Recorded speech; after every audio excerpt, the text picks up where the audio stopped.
வணக்க மக்களே, தளபதி திருவிழா அஃபிஷியலி முடிஞ்சிருச்சு. அண்ட் இந்த வீடியோ பார்த்தீங்கன்னா, இது அண்ணனுக்காக ஒரு வீடியோ தான். இது ட்ரிபிள் வீடியோவா எந்த வீடியோ எனக்கு சொல்ல தெரில. பட் இது அவருக்கான ஒரு வீடியோ. மனுஷன் தமிழ் சினிமாவுக்கு வந்து 35 வருஷம் ஆச்சு.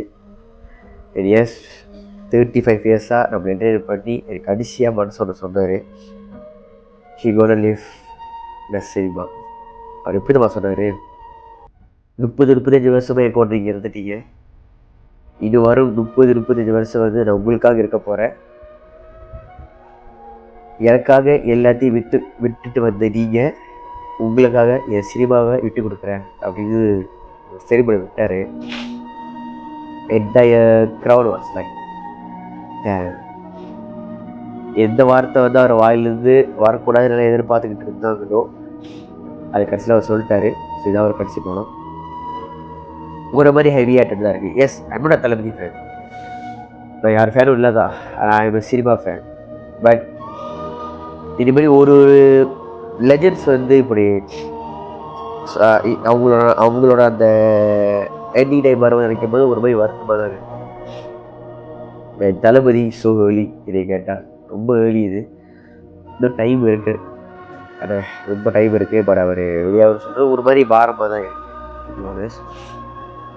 அட் த சேம் டைம் அது அவர் முடிவும் கூட, இது அவரோட wish, we respect it. And then இது வந்து ஒரு பெரிய ஹைலைட்டாக இருந்துச்சுங்க. விஷயத்தில் ஒரு பெரிய ஹைலைட்டாக இருந்துச்சு. அதுக்கப்புறம் தளபதியோட டான்ஸு, தளபதியோட அவர் பாடினார், 2 பாடலில் பாடியிருந்தார். Unexpected job. பாட்டை பாடி சொல்லிட்டு போடுறா வெளியினர் டான்ஸ் ஆடி வா, எல்லாமே கேட்காம பண்ணாருங்க. எல்லாமே என் நண்பன் நண்பீஸ்க்காக, என்னோடய ஃபேன்ஸுக்காக சொல்லிட்டு எல்லாமே அவங்களுக்காகவே இறங்கி பண்ணார். மனசை வேறு லெவலில் இருந்துச்சு அது.